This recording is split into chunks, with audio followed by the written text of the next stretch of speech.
evening. I will just start a bit slowly while people are joining the stream. Thank you for joining us for this closing session of Carla 2020. Once again, thank you for joining us. Hope everybody has found the link in good time. My name is Wendy Mitchell. You all know that already, and you're going to recognize some of these faces I have with me here. It's our fabulous moderators, Johanna Koljonen, Melissa Silverstein, Victoria Thomas, Themba Bhebhe. I'm delighted to have been in their company and learned from them this week. So this is our closing session at Carla. I should mention we're going to have some reflections from the moderators, and then we have two superstars joining us, Gale and Hurd and Yvette Nicole Brown will be talking. So please do stick around through our reflections and then we'll get to them. I know it's not nice to keep the A-list waiting, but it means we end with a bang. There's been so much amazing discussion here over the last 3 days. We're not going to even try to sum it all up. I don't think that's possible. I was just counting. I think there's been more than 160 speakers. All of them smart with something amazing to say, and it's been a real joy listening to all of them. I should mention that, probably nobody out there, including the five of us, has been able to listen to absolutely everything, every research talk, every activist speech, every panel. But I thought it would be worthwhile for us to be able to at least share some personal reflections, and we hope you enjoy them. It might inspire you to go back and watch something on catch up. I know I've already got about a list of about 20 things that I missed that I will be catching up with in the past, we'll be catching up with this week. So I'm going to ask us all to reflect. If you could pick out one or two speakers or statements or ideas that have emerged this weekend that especially resonated with you personally. And because it's hard to do, I'm going to break the ice and do it myself. And I'm going to, after hearing so many great, amazing speakers, but I'm going to pay tribute here to Victoria, co-moderator. And Victoria Thomas was saying, in her reflection after Amelia Roig spoke, if everybody just gets access and, money or a platform to tell their stories, then we wouldn't have to even think about intersectionality anymore. And I know maybe I'm hopefully quoting mostly correctly. And it is harder than that. But I think just that little lesson of, that's all it is everybody gets a fair shot. And the way Victoria just said it, I'd heard something similar, but it just really struck me. So thank you, Victoria, for that. And another one that I was going to reflect on was, and this might be a controversial one, but I'm trying to be very honest, is that, we had Shonali Bose talking about Margarita with a Straw, her film that you can watch on Netflix. And she desperately really tried to cast an actress with cerebral palsy, but she just could not find the right woman to take that role that she thought she could make a good film with. And I just thought that is important to sometimes recognize that we might have perfect intentions. Sometimes the results might not be perfect, but I think we're trying, and I'm sure there's some people out there listening to this thinking it's really awful that I'm saying it's okay to have an able-bodied woman play that role, but I think the actress did a really great job, and I think maybe other people wouldn't have seen that film had it not been for the quality of the acting. So I don't know, I've been ruminating on that about, nobody's going to achieve perfection all the time, even if we want to. So I thought that was something important to talk about. So those are two from me. I have about 20 more, but I'm going to stop. Let's go to Johanna in the studio. Thank you. Yeah, gosh, now I also want to talk about Margarita with a Straw, because that's also that whole following her thought process, whether or not you agree, that gave me so much. So much, absolutely worth seeing.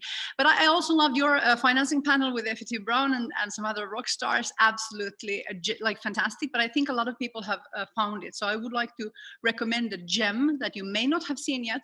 It was a panel entitled, and I got to check the title here, Oppositional Gaze and Decolonial Cinema in Brazil.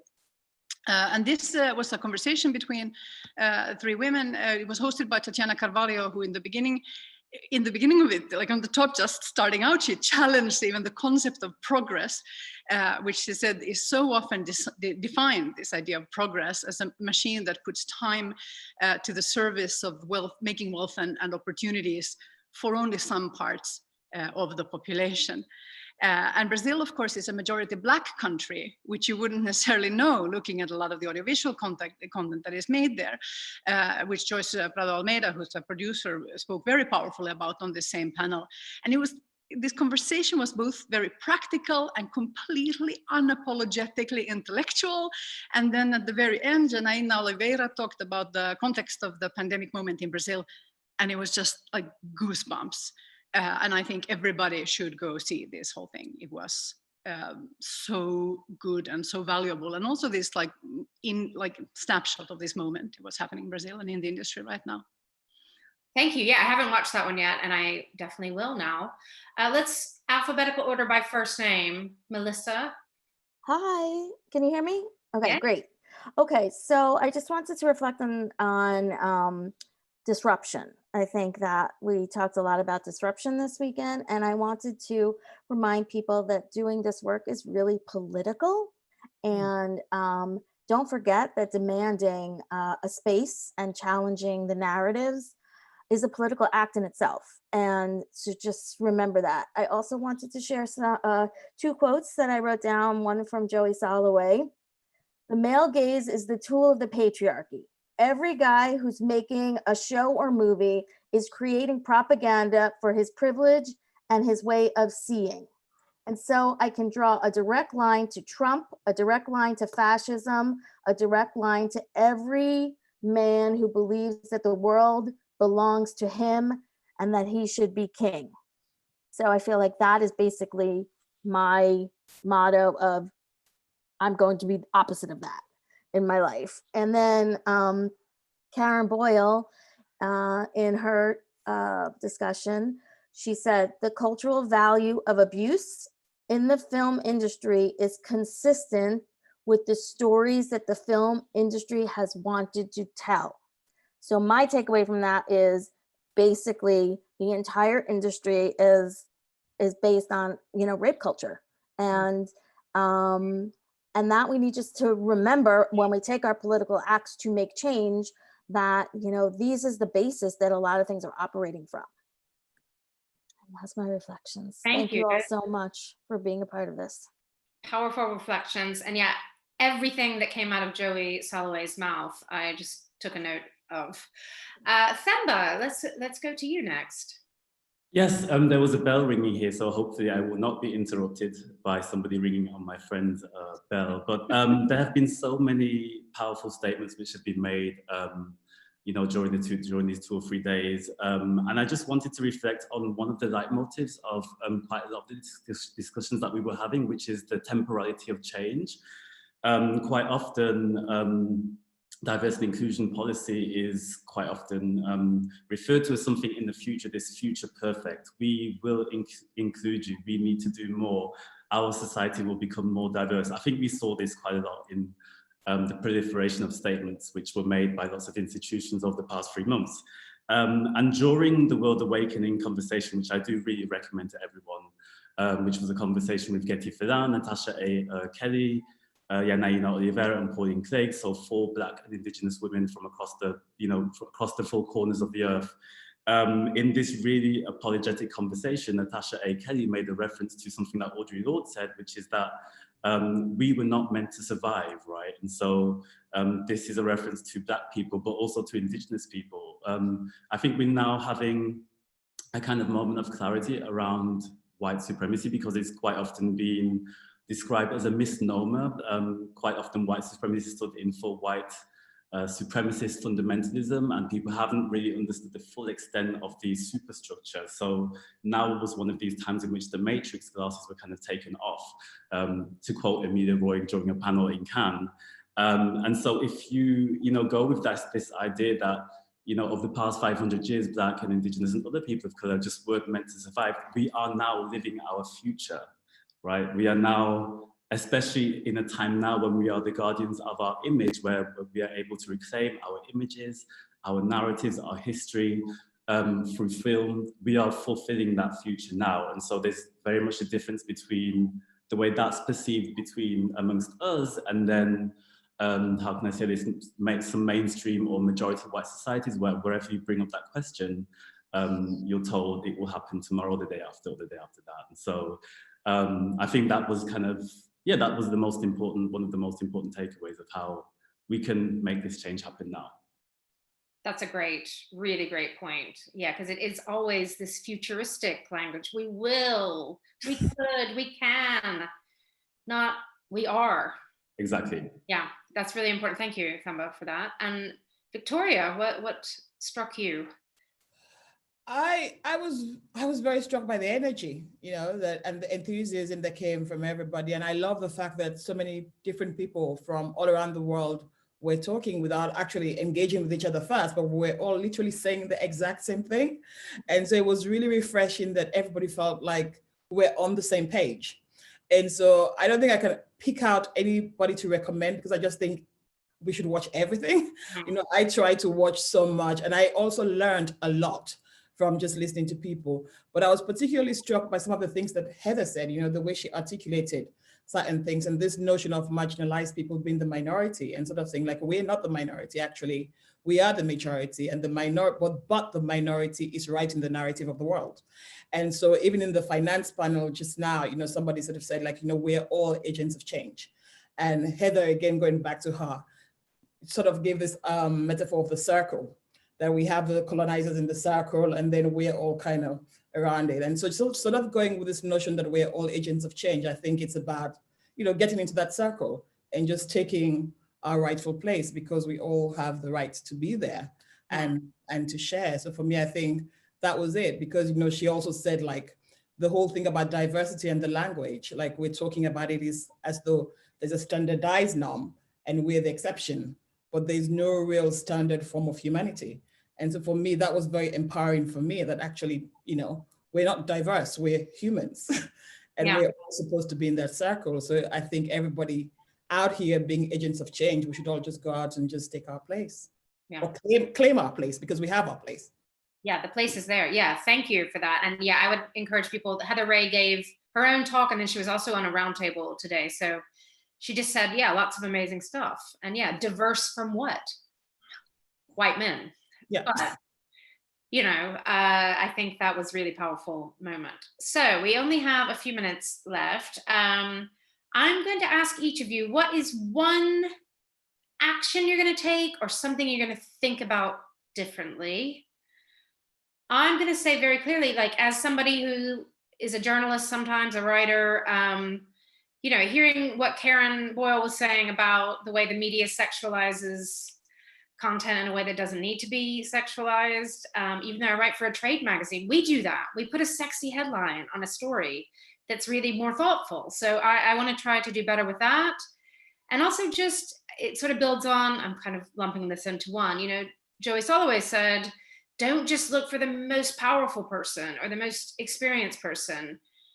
Look for the person that's ready, that might have something really interesting to say. So maybe, with my role in the media, maybe I interview fewer CEOs and more people who are not at that level, but have something really interesting to say. So that's one thing I'm going to try to do. Let's go in the same order, if you don't mind. So Johanna? Well, first, I'm going to read again much more Audre Lorde and bell hooks, who have been mentioned in every conversation, and that's like the tiny amounts from like critical theory at university, not enough, clearly. But I think in the conversation I had with Joy Soloway, we talked about Me Too and just like and the reckoning, and in almost as an aside, they framed it as a demand that people be ethical, and that really like clicked something in place in my mind of my understanding of this, because what is happening now, and Carla 2020 is very much part of this, isn't that the standard is no longer, is this person a predator? If yes, let's not work with him anymore or with them anymore. What we are demanding now, and what is being demanded now all over the world, is a complete reorganization of our work environments to ethical standards. It's not enough to not be a rapist. We have to be ethical, all of us. And by extension, it requires us to reorganize the sector. And I mean, ultimately, hopefully, also our economic systems. Yeah. And I think that's that's a universal focus that is very useful for speaking about intersectionality, because then all of the intersectionality is required, I guess. Yeah. So I'm going to be saying the word ethical a lot more. Okay, good. We'll listen out for that. Melissa. You know, I think for me, I want to acknowledge how important it is for people who have privilege and who are white in our culture and who get the opportunities to do things, to make sure that you use it well. And that's the ethical thing we all have to be doing now, is not, you know, it's tough out there. It's a pandemic. It's a shit show here in the US, but we can be better people. We can use the tools that we all have here to each day make better and different decisions that we might have otherwise. And I think that's something I just try to keep telling myself, because you can get lost in that. You can forget that really quickly in your, I need to make money and I need to vote this asshole out of office and all those things, you know? So you just have to kind of remember to center yourself and to be like, be better. Yeah. Good advice. And I think a lot of the speakers are talking about that. It's not always easy, but yeah, it's important to think about these things. So Themba, what are you thinking or acting? I think a lot of the speakers are also, because of this, you know, we've had really this watershed moment following two traumas, one of which is the pandemic and one of which is, you know, another laying bare of white supremacy and of patriarchy and of sexism and homophobia, which has been the global uprisings. And so it's reinforced my kind of faith in the power of allyship, but also the power of building your own table. So as opposed to investing one's energies in breaking down patriarchy and breaking down sexism. I mean, that's obviously important, and we still need to do that, but there's a way in which we can create alternatives and divest from those structures and create alternative structures. It's something that Melissa and I talk about quite often, is building your own table, right? So as opposed to trying to get a seat at the table, build your table, build those chairs, make that space for yourself. And so that's kind of where my thought process has been quite at the moment around that, and around the idea of building that table, not just within your communities, but within other communities as well. Quite often people use this term BIPOC, and it's received a lot of criticism because it can be flattening. It doesn't necessarily recognize all of the identities within that term, and it doesn't recognize the anti-blackness which can be within some of the identities which are not non-black. But there's still a power, an economic power, and this is something which came up in Victoria's conversation with Heather Ray, but also with Pauline Clegg. You know, if we look at the numbers of these, you know, world's majorities, they're quite high. If you look at the numbers of Indigenous people, that's across the world. We're looking at 400 million people. If you look at BIPOC, it's much higher. And so there's a massive economic power which can be drawn if those allyships are formed across those identities. And so part of the solution is also kind of not necessarily spending all that energy to dismantle white supremacy and so forth, but just to create those alternative structures. So yeah, my faith has been very much reinvigorated. Great to hear, great ideas. Thank you, Themba. And Victoria, any action you can point to or thought? I think for me, I wear two hats, both as a filmmaker and being in a film school. And as a filmmaker, one of the things that struck for me was what Lisa said when she said, when we're creating stories, we're actually documenting the future for future generations. And I don't think I'd ever thought about it to that extent. So as a filmmaker, I'm sort of thinking about that more, and my own responsibility and how I am portraying the world in the stories that I choose to tell. And of course, as somebody in a film school, bearing in mind that we're sort of nurturing the executives and filmmakers of the future, is to just, you know, be more deliberate about decolonizing our curriculums and ensuring that what we are sharing with the future filmmakers and future film executives is really representative of the world.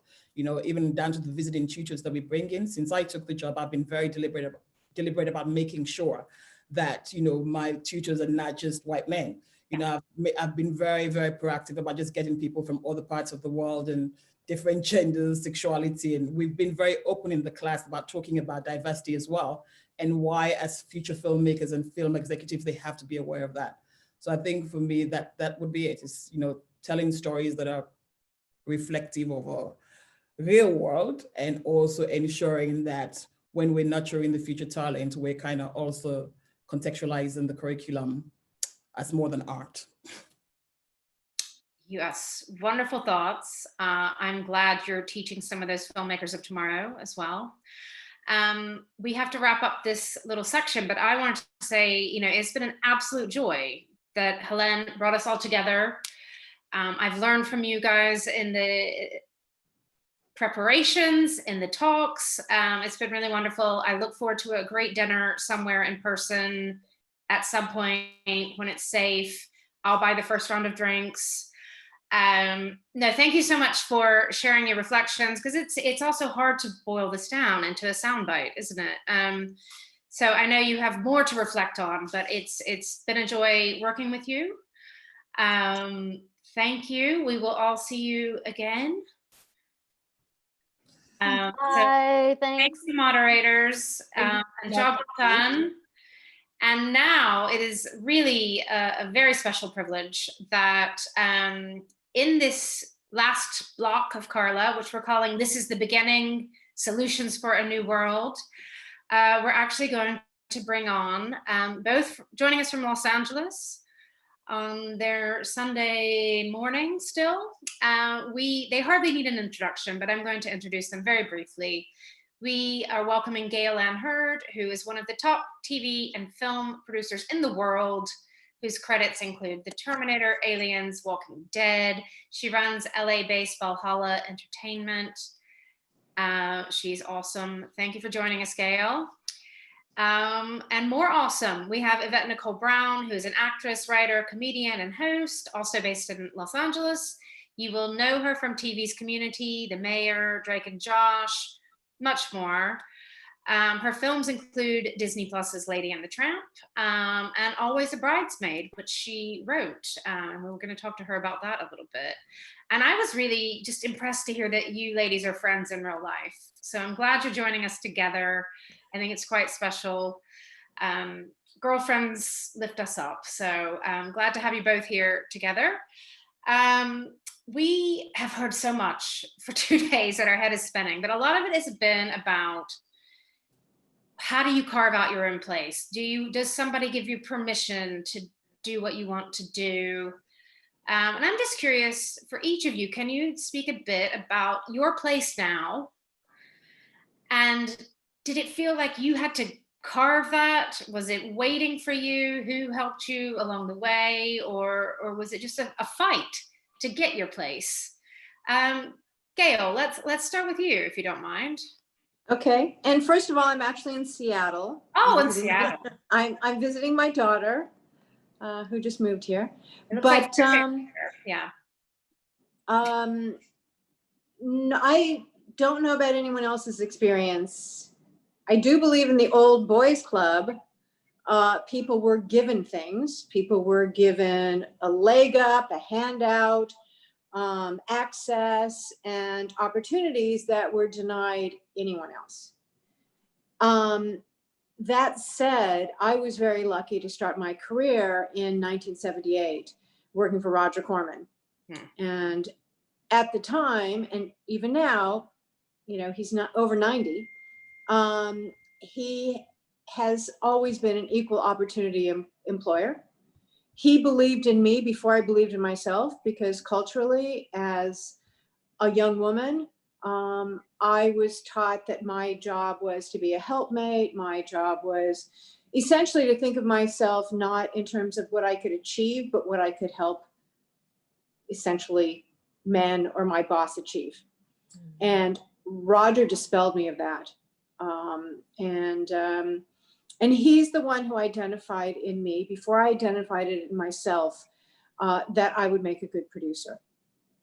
And I think it was incredibly important for me to have a mentor, incredibly important for me to have someone who also challenged me and made me be better than I thought I could be.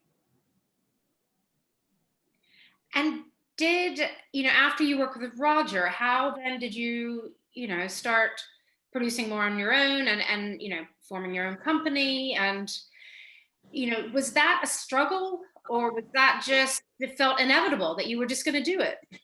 Roger fired me, essentially. I mean, Roger said, there is nothing more I can teach you. And yes, I like the fact that I can hire talented people for almost no money, and mentor them. But there is a certain point at which you need to leave the nest. I did not want to go. It was frightening. I mean, it was 1982, 1983. I had never worked for anyone else, but Roger believed in my ability. And I have to say, when Jim Cameron and I took him the Terminator, because of course that was the first place we thought, well, we'll take the script to him. He said, yes, I could make this, but the amount of money I would give you to make it, it won't be as good as it could be if you went someplace else. And I would like to point out that the people who did give me the money, who believed in me, were Barbara Boyle, who is one of the founders of Women in Film, who had worked for Roger as his COO, who was working for Mike Medavoy at Orion Pictures, and Frances Dole, who had been head of story development for Roger, who was working for Barbara. So it was that network, and it was the transformative power of women in film to lift everyone up, and to change the narrative of, we are not all competing to be the token woman. We are here to do what the men do, which is network and help each other. That sounds vital. Thank you for mentioning that. Yvette, I would love to come to you to hear about how your career path has gone, and did it feel like you were breaking down doors to make your place, or how did you get to where you are now? It's so funny. Hi, Gale. It's my buddy. Hi, Wendy. Hi, everybody. It's so funny. I kind of always never believed that there were boundaries. And not like I just think I'm special. I just don't think there's any boundaries in life. I think that we trick ourselves into believing that there's these brick walls and closed doors.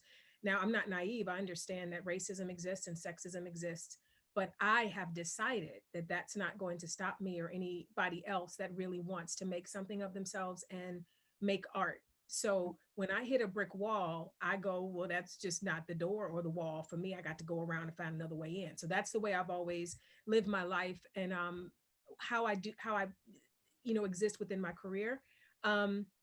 I have to say, of course, it's not 100% welcoming to women. It's definitely not welcoming to African Americans. They want to put Black folk in a box. They decide how far we can go. They decide which countries want to see us. They decide which stories we're allowed to tell, which stories we're allowed to champion.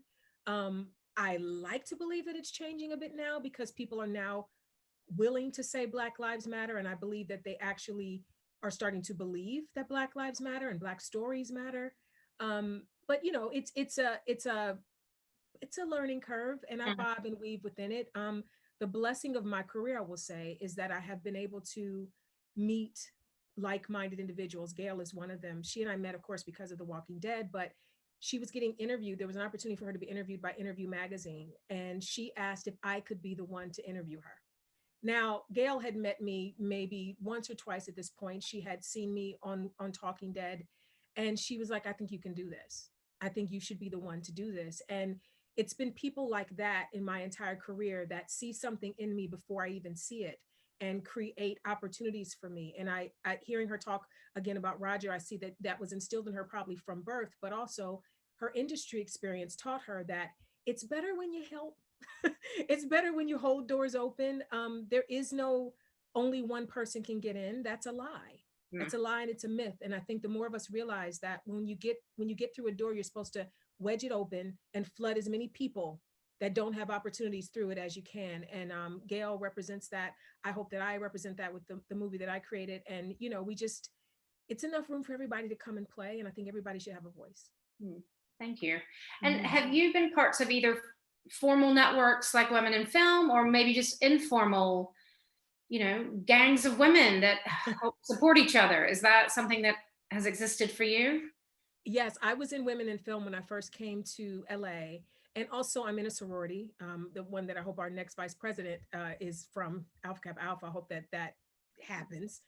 So I've always had that sisterhood. And then there's also a greater sisterhood amongst all the African-American Black Greeks called the Divine Nine. So we always have that. And then there's just, the thing is, I believe you get in life what you expect. So if you expect to have people in your corner that believe in you and support you, that is what you will find. And I haven't found LA to be a hard, closed place to me. And I've been able to find like-minded people to walk with, but then I also share. So if you're a miser, you're going to have a tight life. If you're free and open, then that's the kind of life you're going to have. So yeah, I've been blessed with the people that I've found. Great. We're obviously living in a strange time. We all get this is a pandemic year. Everybody's doing things differently by, you know, necessity. And I'm just wondering, you know, the circumstances of this year. Some people are still really busy working, and some people are sitting at home waiting to get a green light to work. But I'm just thinking, you know, have this special year, have you felt like you've had a bit of a pause? And does that make you think about your industry, your career any differently? Gale. Either of you? Gale, go first. You know, it's interesting. At first, I felt that I was at sea and that I didn't know, really in the middle of an ocean, very isolated, and I had not familiarized myself with Zoom. And I have to say, the ability to video conference was a game changer. Initially, you know, I'd have calls with my office, and we'd all be on conference calls.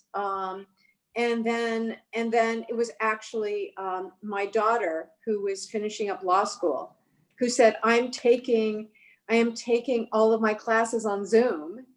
And I said, what's Zoom? And she's the one who inspired me to embrace something that technology I wasn't familiar with.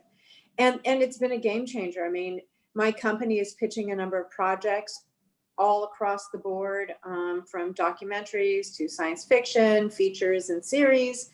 And we've found it's a great way to feel less alone, less lonely, and to be able to continue to inspire and be inspired. Yeah.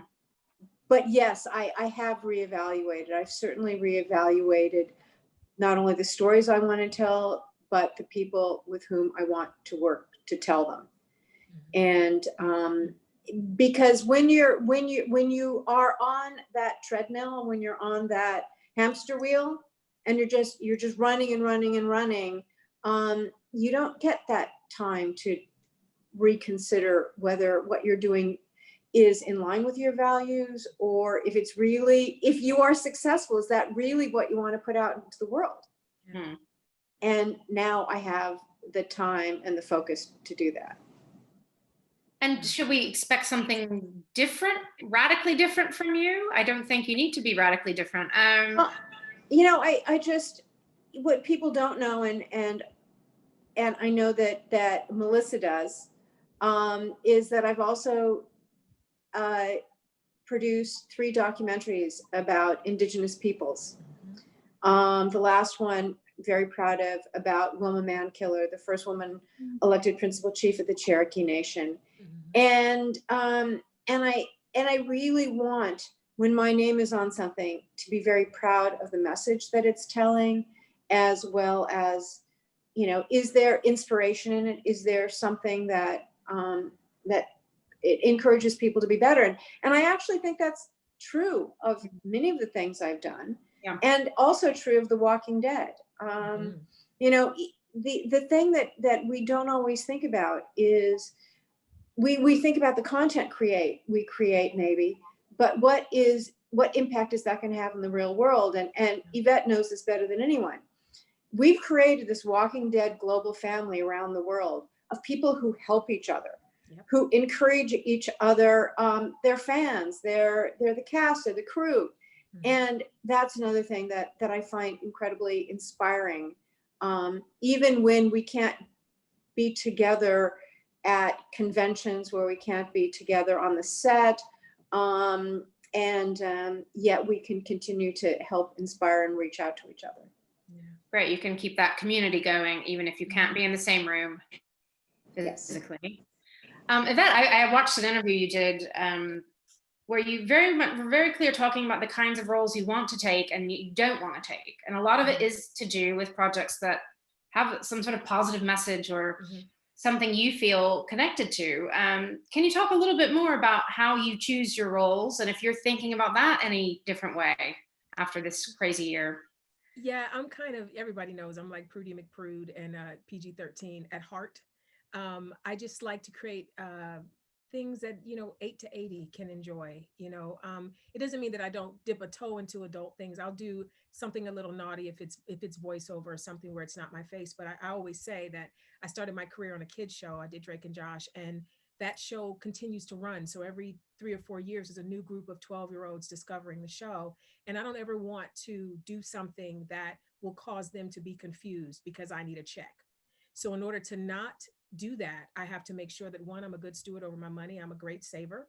And I want to make sure that as I choose my projects, if one of those babies happens to see my name on something and decides to watch it, it will not be jarring for them. And now there's no judgment for anyone that does adult stuff. That's their lane. I just know what mine is. So in regards to choosing what I do next, it's like, if there is something in it that is objectionable, is there a comeuppance, or does the person learn from it? Because I feel that's what the things we go through in life are about. You either are supposed to get what's coming to you if you're dirty, or you're supposed to learn on the other side of it. So that means you can tell a more adult story if the consequences of certain behavior and choices is also shown, so that no one is thinking they can coast through life, because karma is gangster. And I believe that she always hits her mark. So anything that I do, I want to make sure that it honors that you know, fundamental truth. And then just to piggyback on what you asked Gale about the pandemic, you know, I have worked more, I think, in this pandemic than I ever have. And it's because of Zoom and Skype and the ability to, you know, where else can you do guest co-host the View and then do Access Hollywood on the same day, right? You can't. They're on different coasts. There's hair and makeup, there's travel. This Zoom thing, you can bounce right out of one and bounce right into the next thing. So I've really been able to take part in more things like this wonderful experience, you know, from my office with my dog at my feet, you know. And as an introvert, I can't imagine a better work day than that. Yeah. Is that your office with a fluffy purple pillow? This is I my like office. it. This is actually, this is a bed. This is this opens out into a bed. So it's my office and guest room, but it's been a chair for like 6 months now because no one's been in here. No guests. Fantastic. And also, you know, after, it's not just been a pandemic year, we saw the murder of George Floyd. Yes, we did. We've seen a renewed energy for the Black Lives Matter movement. Breonna Taylor, say her name as well. So many other examples.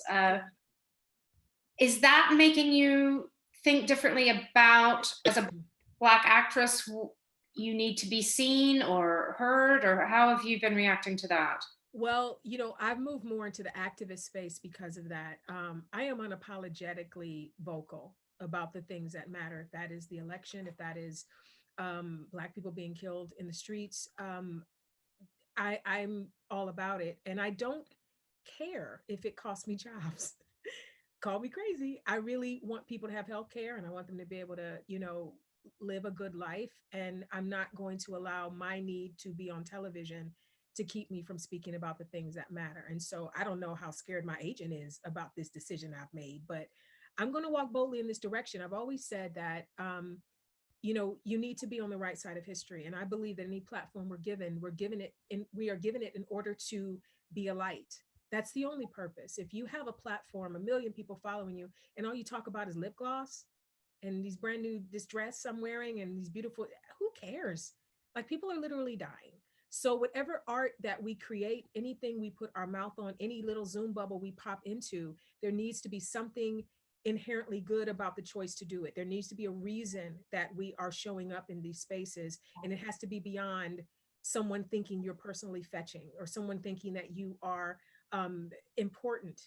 You know, either we're all important or none of us are important. And I think that's what's important to show in our art that we create also, that, you know, diversity is beautiful. That's why the movie that I wrote and executive produced, it's a romantic comedy starring Black people, and it's PG-13. And I wrote it because we didn't have it. We had Black romantic movies, but somebody got shot. You know, there was a drug deal happening, and that's part of real life too. But I want Black people to fall in love the way Sally Field will fall in love, or Julia Roberts would fall in love. Let's have some pink and blue balloons behind them, and, you know, rainbows and joy. So sometimes what you want to see, you create. And I think that's important too in art. Yeah, and I think that is also, carving it out. You want to see it, you made it. You make it. But this is always a bridesmaid. But I heard that you wrote it many years ago. Did you really have to fight to get it made? People were not ready to see this? You know, I didn't necessarily have to fight because I wasn't actually trying to get it made. This is how the small box that I had myself in. I'm a kid from East Cleveland. I had no connections in LA, and I was an office temp at the time I wrote the film. And I wrote the film for me to read, because I have a very descriptive, imaginative mind. So I'm like, if I want to see Karina and Mark fall in love, I'll just read it and my mind will populate the film. And then a friend of mine, Nikaya, a company called Tridestin, it's a Black-owned film studio. She was like, do you have a script? Do you write? Just at lunch with her. She's a friend from high school. We're at lunch. And I'm like, I got this script lying around. She said, can I read it? She optioned it. And then it took 8 years for it to be made. Now, at no point was I going, girl, when you gonna make Always a Bridesmaid? I gave it to her and let her do what she's going to do. And it landed at a couple of places, and then it would fall out and it would fall out. And then finally last year, we had a great director, Trey Haley. We got together over, I think, 18 days. And we made this really sweet film that's now streaming on Netflix. And it was all people coming together to say, this story needs to be told. A woman-led company. Hello. A lot of the people in the crew were women. I produced it. I wrote it. It was a beautiful opportunity, but one that I never imagined would happen. But that's the thing. You plant a seed, and I always say this: you plant a seed and you let God concern himself with the harvest. It's not you ain't supposed to worry about when that flower is going to spring up. You just put the seed in and tend to it and let it be what it's going to be. Congratulations on getting Thank it made. Awesome. Another thing we've been talking a lot at Carla is about, you know, investment and funding, and who is seen as a risky investment and who is not, because it's not always based in reality. Mm-hmm. So Gale, I'd love to come to you first with that. You know, do you, creatives who are women, who are people of color, who are women of color, who are trans voices, do you think there's still a sort of hangover in Hollywood that, you know, you wouldn't give a woman a big budget, or give her this little, she could do a documentary or something, you know? Is that sort of idea still floating around in some boardrooms? Probably not in your boardroom, I hope. I don't have a boardroom, Okay.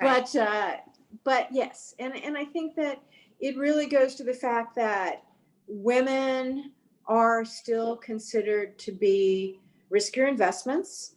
And if one woman succeeds, it benefits her. But it doesn't make us all as women rise like the tide floats all boats. We are still perceived as, well, she's the exception, and we can now count on her. But this next one, you know, really that may not go so well. So let's be careful. And it's changing, but way too gradually. You know, and then there's the idea, as you said, that maybe women aren't so good with budgets. But the truth is, internationally, not just in the United States, women traditionally have been the ones who've handled budgets. We're actually probably much better at it. And I think that we have the skill set to do absolutely every job. But we're not seeing the numbers rise. We're not seeing the numbers rise in women cinematographers and women gaffers and women grips and women, you name it. And there's still a great deal of resistance. And I think it's just so important to remember that it's not those of us who, are above the line that matter. The producers and the writers and the directors and the actors, but everyone on a film set, on a film crew. We can't make entertainment without the entire crew. And that really hasn't changed. And it's only with people like Yvette, and I try, very hard as well to make sure that women are leading non-traditional roles and departments on films and TV series. So it really needs to be top to bottom, or bottom to top. Thank you for saying that, because crew is important. There's hundreds of them. Yeah. And women and people of color need to see that those jobs are available to them and as well. Yvette, how would you respond to this idea that women are risky, whether it's, in a big creative position as the screenwriter or even a cast member? Are you getting enough roles passing your desk that aren't necessarily for any person of any particular race? They're just a great role. No. Do you get those? No, I don't get asked to do anything but the Black woman. That's a longer story. I think it's important for all of us to give ourselves permission. I think what's happened to women and women of color in particular is that we've been told for so long that we're not welcome or that we lack the skills. And I remember when I was in high school, I was told that I wasn't good at math, not because of my grades, because of my gender.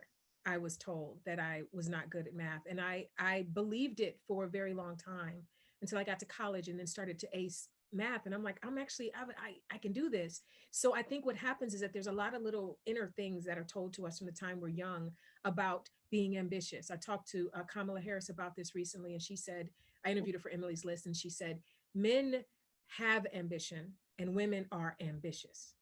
And so one is a quality that you hold and you make it great. And then another one is this thing that's in you that makes you tough. And we have ambition as well. And it's okay to have ambition. It's okay to have dreams that are bigger than what someone said you can do, but you have to realize that you're in the box to climb out of the box. So I think what I've seen in men, and particularly white men in particular, they really think they can do it all. There's nothing that they can't do. And they receive a job and they run with it, whether they're good at it or not. We have someone in power here that is running with a job that he's not good at, right? Where most women have to wait until they're excellent, especially Black women, before they would even take a step in that direction. They would even open their mouth about something important because they have to earn it or prove that they're worthy. And so I hope that what's happening in the world right now is that we're giving ourselves permission. We're not waiting for someone to extend the scepter to us for us to walk into the court, that we are understanding that we are worthy to be in the court just by birth, and then walking in it and showing it, because we all know that women are multitaskers. We all know this.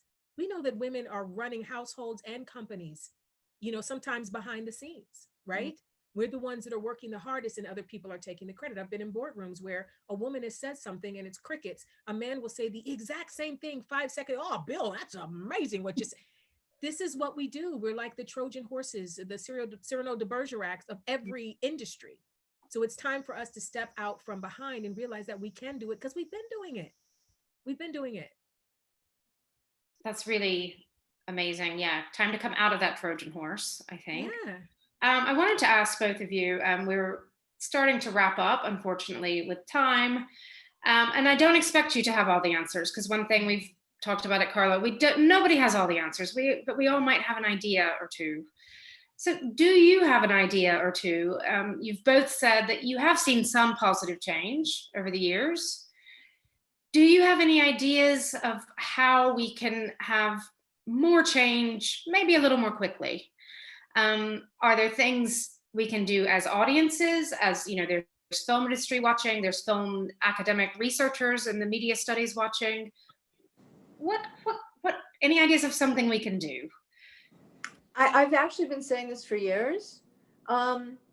We need, as viewers and audience members, to support women filmmakers, to support the content that we want to see, and be vocal about it. And that's something that all of you do incredibly well. I mean, Melissa, I think, is one of the best. But as a rule, we're timid, and we don't like to blow our own horns, and so it's certainly much easier for me to be supportive of people I'm working with. It's why my company's not called Gale and Hurd Productions.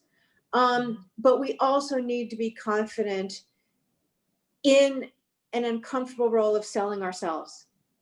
But we need a collective to do that. And once again, that's why I think women in film and television and other organizations, women in Hollywood, are so important. And there are times when we just need to inspire each other. And that's why I think networking is so important. But at the end of the day, this is a business. It is an art form that is also a business. And it's expensive. It's not like you can paint a painting in your little studio. And it doesn't matter if it doesn't sell. Well, we have to sell our art. Yeah. And that's why I think support and this groundswell of, we're going to buy tickets, we're going to view streaming, this content, and talk about it is so important. That's really wonderful. I was did a discussion with an actor from Sweden called Alexander Karim last year. He's a man of color, and he was saying he will not watch anything on Netflix or wherever else that is an all-white cast. We vote with our clicks and our box office tickets, but right now our clicks we vote with. Yvette, what would you say would be either an action, an idea? Well, I loved what Gale said about making sure, we do need to learn how to toot our own horn, but I really believe in celebrating other people. If you look at my Instagram page or my Twitter page, more times than not, I'm celebrating a project someone else is doing or something someone else is doing more than anything. Nothing makes me happier than amplifying other people's wins. So I think that until we can get it to the point where we can do it for ourselves, it's important to continue to do it for others. And going with Mr. Karim, I think you said his name is. Yes. I think the flip side applies to people, to the people that don't have melanin. I'll say it that way. They need to get comfortable watching films where it is all another race. You see what I mean? Like, I grew up my whole life, every show I watched just about was all white people. Yeah. So I took the ride with white people my entire life. I can fall in love in a white person's shoes. I can see a crime drama through a white person's shoes, and I'm not diminished. I survive it. It's fine. So I think that white people need to get used to seeing a romantic comedy with all, Asian people, or so they can really understand that we're more alike than not. And then that'll knock off that little racism problem we got, especially in America. And then you can understand that people are just people. And then that also elevates the projects that are full of people with melanin, because more people that make decisions will now see projects they may not have known about. And then we can get more things greenlit because they, as Gale said, are successful. Our art needs to sell. And until people of color are in the decision-making positions, we need those that are in the position to give us a leg up. Just till we get in there, let's let it get a foot in. So they need to support our projects as well. Yeah. And I do think every time somebody clicks on your film on Netflix, that's a sign to Netflix to make more. That's right. And it's a good film, guys. Always surprise me. It's a great film. Yes. We could all deal with a good romantic comedy sometimes. Yes. So I am afraid we're out of time, but I am so happy that you both made the time, created the time to join us, because we know you're busy, taking your Sunday to talk to this Carla audience and just share and be open. And I was really inspired to talk to you. And good luck with whatever is coming next in terms of productions, shows, talk shows, whatever's happening. We wish you the best of luck with it. But yeah, it's truly been a pleasure to talk to you and hear some good ideas, some positive thinking. Well, Thank you. can I just say, first Yes, of all, I'm please. very honored that you asked us to be here. And I just want to say one more thing about Gale and Hurd. She is a champion of other people. She's a supporter of other people. She's a breadcrumb leaver. And I just want to say publicly, I'm so honored to be your friend, and thank you for all that you bring into my life. Oh. You have made me a better person and a better producer. And it's by all of us working together to support each other that we will achieve what we know that we can. Regardless, as you said, of the brick walls that we run into, we'll find windows, we'll climb through them, we'll find ladders to climb over them. That's right. But we have to do it together. That's right. So thank you, Yvette. Thank you, babe. This has been the whole idea of Carla, and you've summed it up right there. And I'm going to cry if you don't leave the room soon. So thank you so much, ladies. Thank you. Thank you. For joining us. Stay with us, Carla audience, because we are going behind the scenes. You've not seen enough of them publicly. You might have glimpsed them once or twice. But we are going to be joined in the Carla studio in Karlskrona by Helen Granqvist and Regina Marsh, who have put this whole thing together. I wish we could have deafening applause. I need to find some. But I mean, you know, Helen first told me about her idea for this last year. And I said, oh, that sounds really interesting. And now they've made it happen. It's more than an idea. It's happened. There's been so much work done behind the scenes. I mean, for months and months and months and all times of night and day, mostly by these two. I know they've had help, you know, tribute to Anna, who's been helping on the tech side, and Theo, who's been editing. But these two powerhouses right here have just, I mean, I counted more than 160 people speaking, and you were the ones juggling who's in Zoom, and it's just been amazing. So how are you feeling? Karlskrona, how are you feeling? Regina? Oh. And particularly grateful, most of all. Grateful for all the speakers that just took time and shared their knowledge. I mean, the whole journey creating this conference already has been so valuable. I think and now seeing it coming together, I mean, it's just the best thing to be able to listen to such brilliant minds. And I think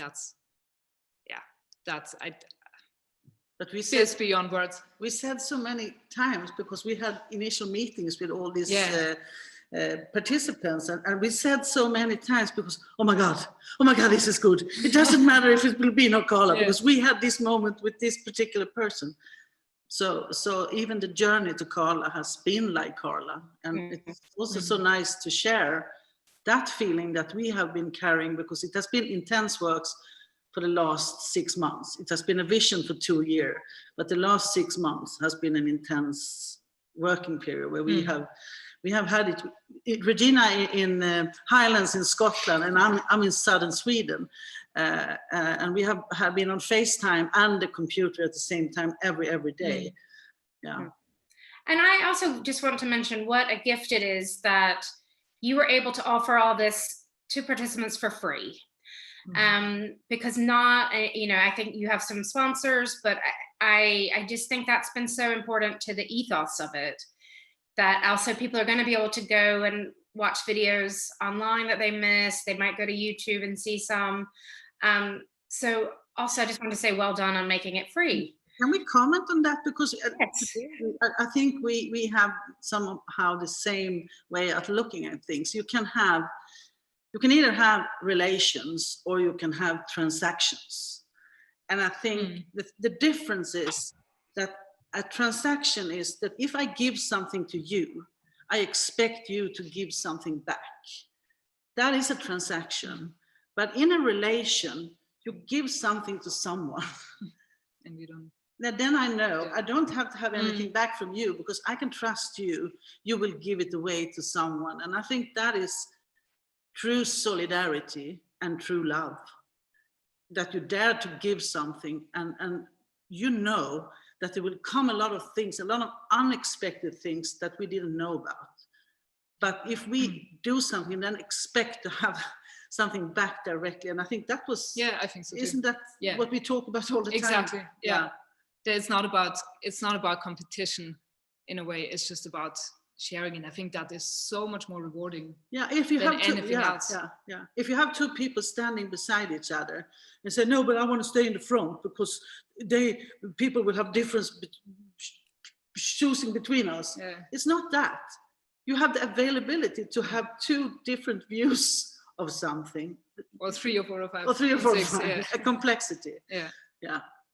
It's a great sentiment that explains why it was important to be free.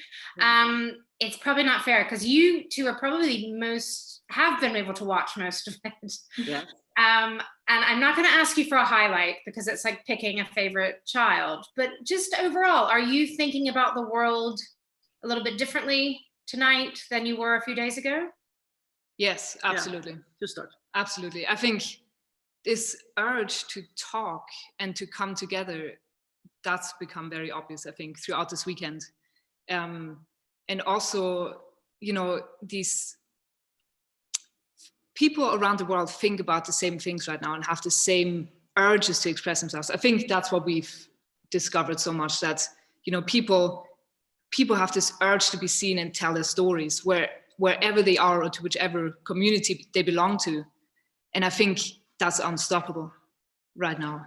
There's that, there's new change coming. There's a new world coming. I'm absolutely convinced. And the one thing that's, that I've been thinking about is that then, if our tiny little operation can do such a thing, what could happen if many more people around the world could do this? And, people invested money into lifting people and making space and allowing new narratives into this circle. What could happen? That's what stuck with me. And I want to share some highlights, please, Wendy. Okay, yes, you're allowed. I just didn't know if it was too much to ask. No. But one of the highlights actually was one of the first, the absolutely first one we hired for Carla was Emilia Roig. We'll talk about intersectionality, but I think the second person was Heather Ray.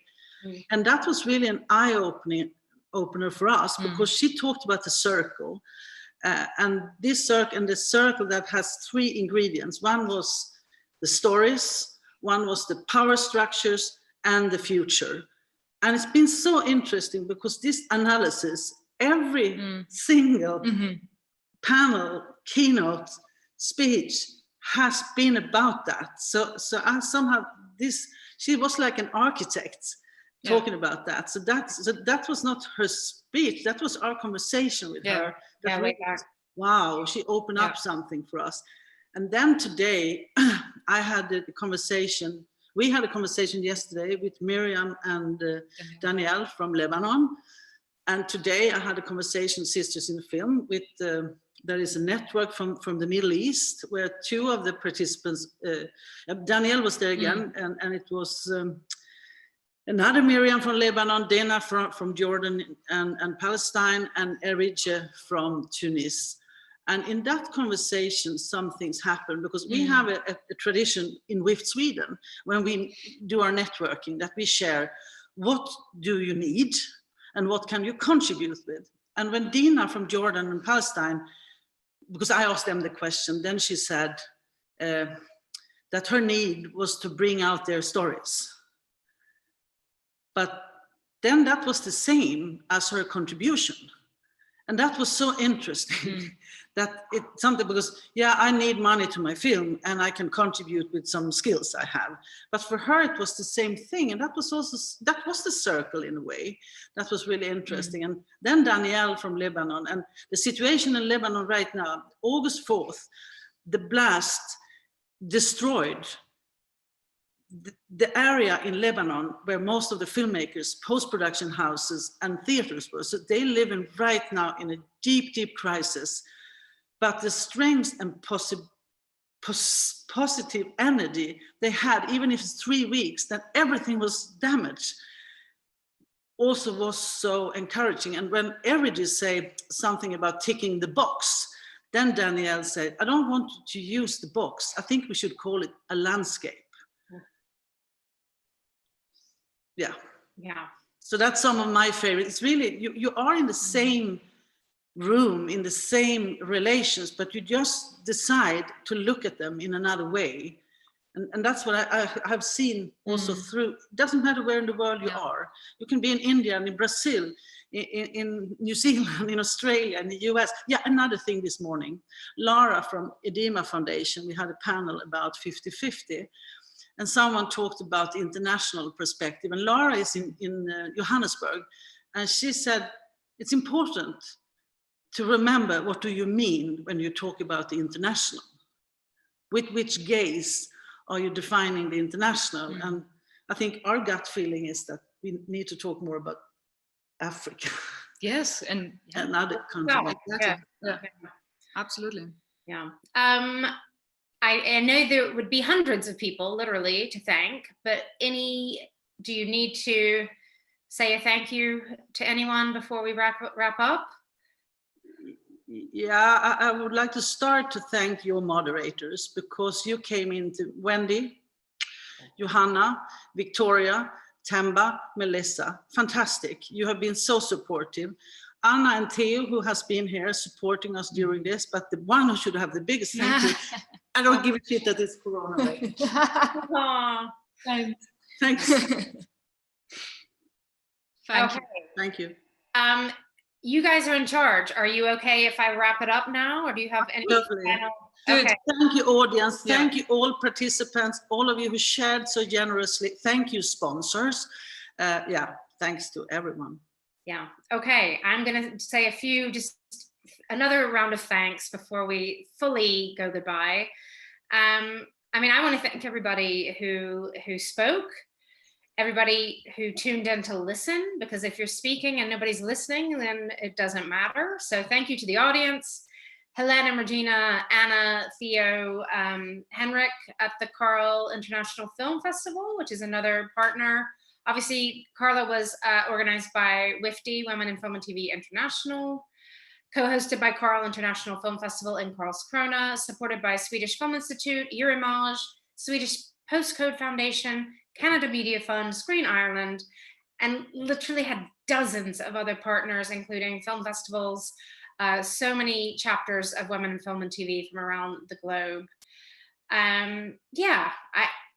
Pressure to wrap up and say goodbye, but I'll just say, yeah, I go to a lot of conferences, but I feel like this one is going to make me a better person. So thanks to absolutely everybody who was involved. I hope there'll be a Carla 2021. There's so much content you can go watch if you missed it live. Thank you from Carla 2020 to all of you.